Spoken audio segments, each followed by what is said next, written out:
सभी छोटे बड़े को मेरी राम राम। हिंदू धर्म में माघ मास को बहुत अधिक महत्वपूर्ण माना गया है। इस माह में स्नान और दान करने से अखंड पुण्य की प्राप्ति होती है। ऐसा कहा जाता है कि जो व्यक्ति इस माह में गंगा स्नान करता है उसके सारे पाप धुल जाते हैं। अगर किसी कारणवश पूरे विधि विधान से माघ का स्नान नहीं भी कर पा रहे हैं तो भी माघ मास महात्म्य की कथा हर रोज सुनना बेहद फलदायी होता है। आज से माघ का पवित्र महीना शुरू हो रहा है। माघ मास महात्म्य का एक एक अध्याय रोज सुबह भूमिपुत्र चैनल पर अपलोड किया जाएगा और वहां से आप इसे सुन सकते हैं। तो आइए सुनते हैं माघ मास महात्म्य का पहला अध्याय। इससे पहले आप हमारे चैनल को सब्सक्राइब करें, बेल आइकन को प्रेस करें ताकि हमारी वीडियो की नोटिफिकेशन सबसे पहले आप तक पहुंचे। वीडियो को लाइक और शेयर जरूर करें। नारायणम नमस्कृत नर चैव नरोत्तमम देवी सरस्वती चैव ततो जय मुदीरयेतम।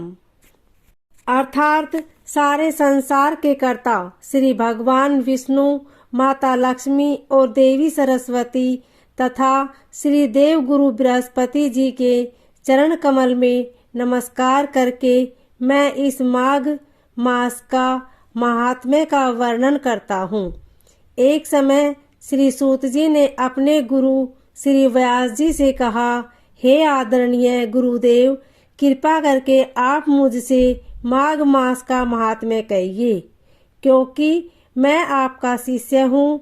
व्यास जी कहने लगे कि रघुवंश के राजा दिलीप एक समय यज्ञ के स्नान के पश्चात सुंदर वस्त्र पहनकर शिकार की सामग्री से युक्त कवच और शोभायमान आभूषण पहने हुए अपने सिपाहियों से घिरे हुए जंगल में शिकार खेलने के लिए अपने नगर से बाहर निकले। उनके सिपाही जंगल में शिकार के लिए मृग, व्याघ्र, सिंह आदि जंतुओं की तलाश में इधर उधर फिरने लगे। उस वन में वनस्थली अत्यंत शोभा को प्राप्त हो रही थी। वन में कहीं वृक्षों का मोर नाच रहे थे, कहीं कहीं मृगों के झुंड फिरते थे, कहीं गिद्दड़ अपना भयंकर शब्द कह रहे थे, कहीं गैंडों का समूह हाथियों के समान फिर रहा था, कहीं वृक्षों के कोठरे में बैठे हुए उल्लू अपना भयानक शब्द कर रहे थे, कहीं सिंहों के पद चिन्हों के साथ घायल मृगों के रक्त से भूमि लाल हो रही थी, कहीं दूध से भरी थनों वाली सुंदर भैंसें फिर रही थी, कहीं पर गंधित पुष्प हरी हरी लताएं वन की शोभा को बढ़ा रही थी, कहीं बड़े बड़े पेड़ खड़े थे तो कहीं पर उन पेड़ों पर बड़े बड़े अजगर और उनकी कैचुलियां भी पड़ी हुई थी।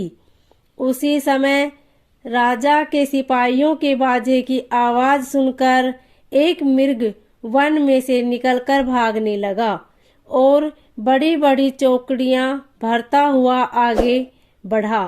राजा ने उसके पीछे अपना घोड़ा दौड़ाया परंतु मृग पूर्ण शक्ति से भागने लगा। मृग कांटेदार वृक्षों के एक जंगल में घुसा और राजा ने भी उसके पीछे वन में प्रवेश किया, परंतु दूर जाकर मृग राजा की दृष्टि से ओझल होकर कहीं राजा निर्जल वन में अपने सैनिकों सहित प्यास के मारे अति दुखित हो गया। दोपहर के समय अधिक मार्ग पर चलने से सैनिक थक गए और घोड़े रुक गए।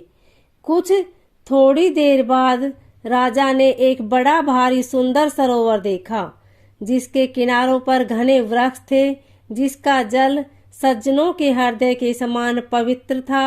सरोवर का जल लहरों से बड़ा सुंदर लगता था। जल में अनेक प्रकार के जल जंतु मछलियां अवच्छदनता से इधर उधर फिर रही थी। दुष्टों के समान निर्दयी चित्त वाले मगरमच्छ भी थे। किसी किसी जगह लोभी के घर सिमाल भी पड़ी हुई थी।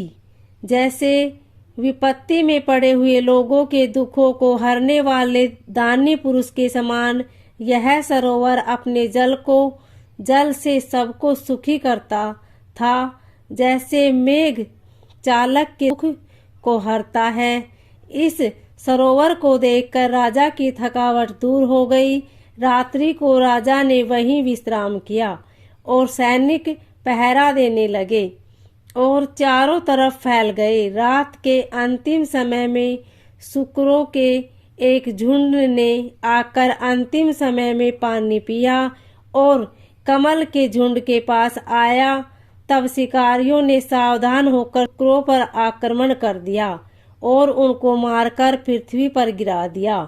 उस समय सब शिकारी कोलाहल करते हुए बड़ी प्रसन्नता के साथ राजा के पास गए और राजा प्रभात हुआ देखकर उनके साथ ही अपनी नगरी की तरफ चल पड़ा।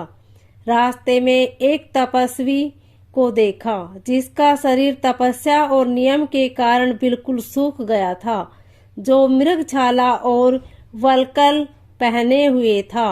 राजा ने ऐसे घोर तपस्वी को देखकर बड़े आश्चर्य से उनको प्रणाम किया और हाथ जोड़कर खड़ा हो गया। तब तपस्वी ने राजा को कहा कि हे राजन, इस पुण्य शुभ माघ में इस सरोवर को छोड़कर तुम यहाँ से क्यों जाने की इच्छा करते हो?